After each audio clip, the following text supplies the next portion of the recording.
الحمدللہ رب العالمین والعاقبۃ للمتقین والصلاة والسلام علی سید الانبیاء والمرسلین اما بعد بسم اللہ الرحمن الرحیم وللہ علی الناس حج البیت من استطاع الیہ سبیلا صدق اللہ مولانا العظیم وصدق رسولہ النبی الکریم الامین۔ ناظرین کرام، اہل اسلام کا اسلامی مہینے ذی الحج کی 8 سے 12 تاریخ تک شہر مکہ میں قیام کرنا اور مخصوص مناسک اور عبادات بجا لانا حج کہلاتا ہے۔ ناظرین، حج ارکان اسلام، ارکان خمسہ جو اسلام کے بنیادی 5 ارکان ہیں، ایک اہم ترین رکن حج ہے۔ ناظرین، اللہ رب العزت نے جتنی عبادات ہم مسلمانوں پہ فرض کی ہیں، ہر عبادت میں کوئی نہ کوئی مقصد ضرور ہے۔ وہ حکیم ازل، اس کا کوئی کام ناظرین حکمت سے خالی نہیں ہوتا، اس کے ہر کام میں کوئی نہ کوئی حکمت ضرور ہوتی ہے۔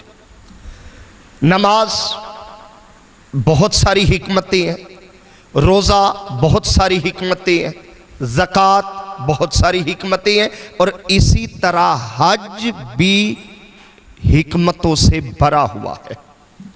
آج ہم اس مختصر سے وقت میں اپنے محدود علم کے مطابق یہ سمجھنے کی کوشش کرتے ہیں کہ اللہ نے حج میں کیا کیا حکمتیں رکھی ہیں۔ وہ ساری حکمتیں تو ہم بیان کرنے سے قاصر ہیں، لیکن چند ایک جو ہمیں آسانی سے سمجھ آ جائیں کہ حج فرض کرنے کی حکمتیں کیا ہیں۔ ناظرین، پہلی حکمت حج فرض کرنے کی، جب اہل اسلام حج کے لیے جاتی ہیں تو ان کے اس سفر کرنے کا ایک بنیادی مقصد ہوتا ہے رضائے الہی کا حصول۔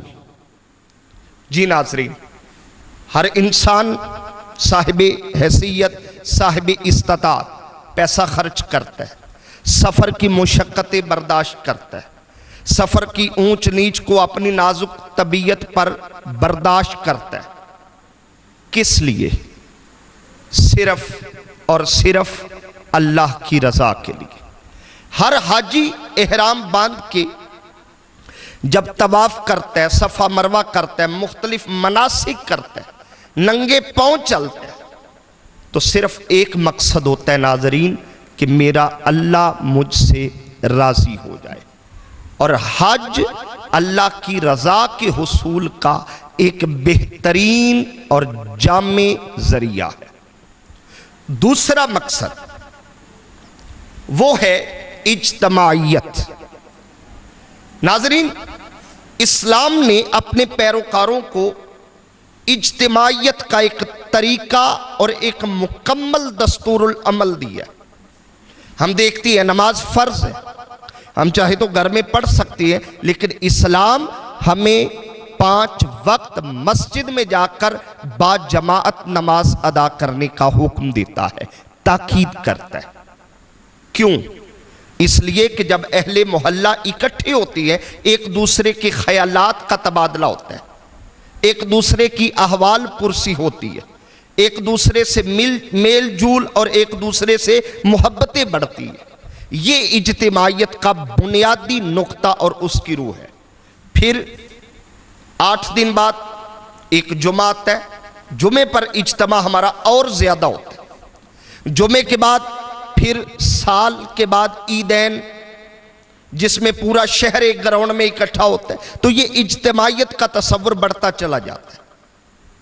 اور ناظرین، اسلام نے اجتماعیت کا جو سب سے بڑا ایک ذریعہ بنایا وہ ہے حج۔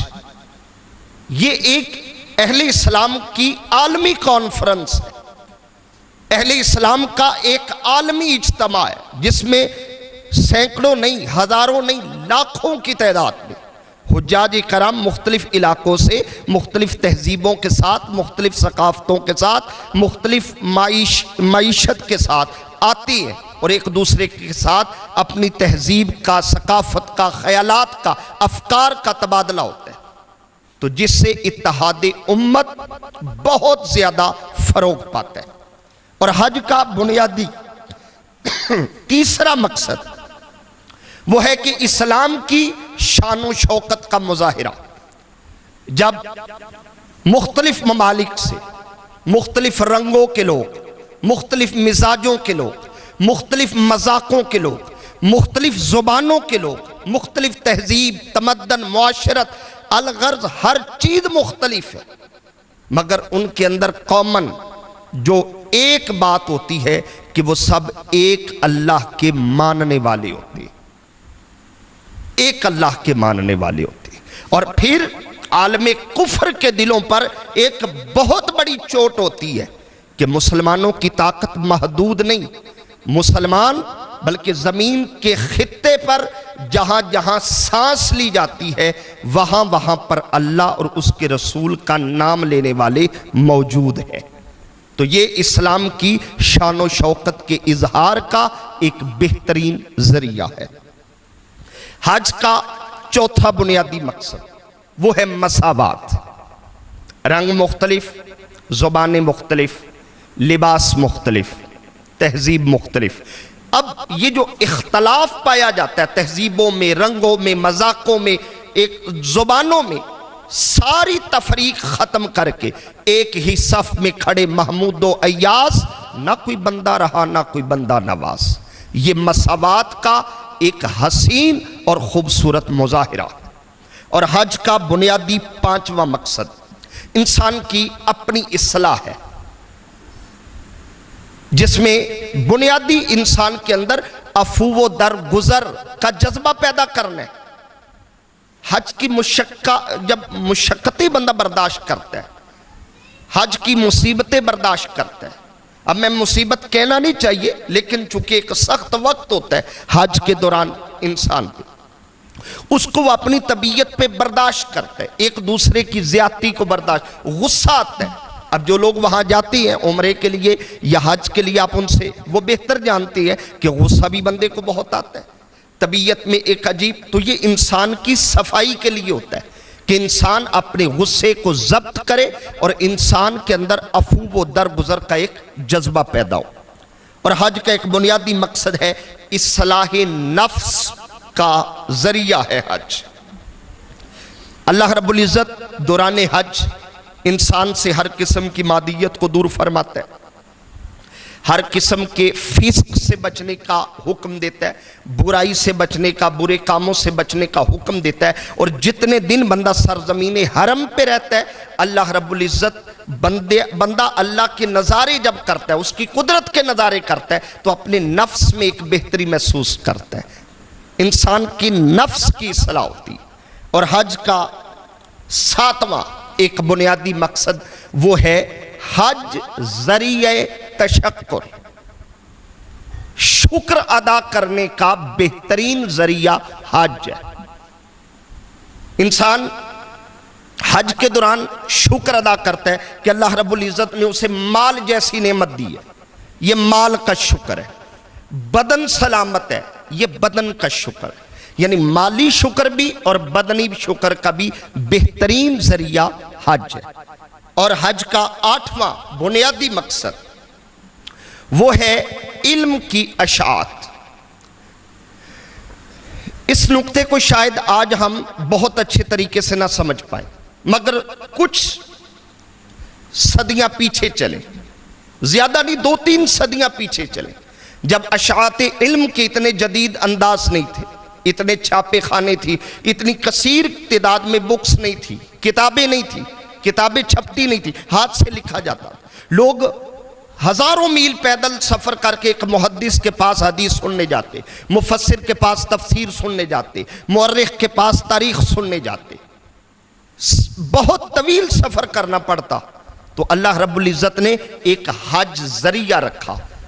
دنیا کے خطے خطے سے اہل علم تشریف لاتے اور لوگ ان کے علم سے فیض حاصل کرتے۔ اور حج کا بنیادی ایک اور مقصد اقتصادی، مسلمانوں کو اقتصادی طور پر مضبوط کرنے کے لیے حج ایک تجارت کے فروغ کا بھی ذریعہ ہے۔ انسان مال کماتا بھی ہے، مال لگاتا بھی ہے، تو یہ گردش دولت کا ایک بہترین ذریعہ ہے۔ اور سب سے اہم پوائنٹ حج کے مقاصد کے حوالے سے کہ جب دو چادریں پہن کے بندہ عرفات کے میدان میں مزدلفہ میں جاتا ہے تو پھر آخرت کی انسان کو یاد رہتی ہے، یاد رہتا ہے کہ ایک دن ہم نے اس کی بارگاہ میں یوں ہی اکٹھے کھڑے ہونا ہے۔ اور یقین کرے جو انسان عرفات میں کھڑا ہوتا ہے وہ محشر کو بڑے قریب سے تصور کرتا ہے۔ اور حج اہل اسلام اللہ کی بہت بڑی نعمت ہے، خوش بخت ہیں وہ لوگ جنہوں نے اس فرض کو ادا کر لیا ہے۔ اور میں سمجھتا ہوں کہ بدبخت ترین ہے وہ لوگ، حدیث مبارکہ میں ہے آقا نے فرمایا وہ چاہے یہودی مرے یا نصرانی، جو صاحب استطاعت ہے مگر حج نہیں کرتا، ان کے لیے لمحہ فکریہ ہے۔ اور آخر میں حضرت امام جعفر الصادق علیہ السلام کا ایک قول آپ کے سامنے رکھنا چاہتا ہوں۔ وہ فرماتے ہیں لوگوں، حج کے حوالے سے فرماتے ہیں لوگوں، جب تک زمین کے سینے پر بیت اللہ موجود ہے اسلام کو کوئی انسان شکست نہیں دے سکتا۔ اسلام اس وقت تک قائم رہے گا جب تک زمین پر اللہ کا گھر آباد ہے۔ اللہ ہم سب کو یہ سعادت نصیب فرمائے۔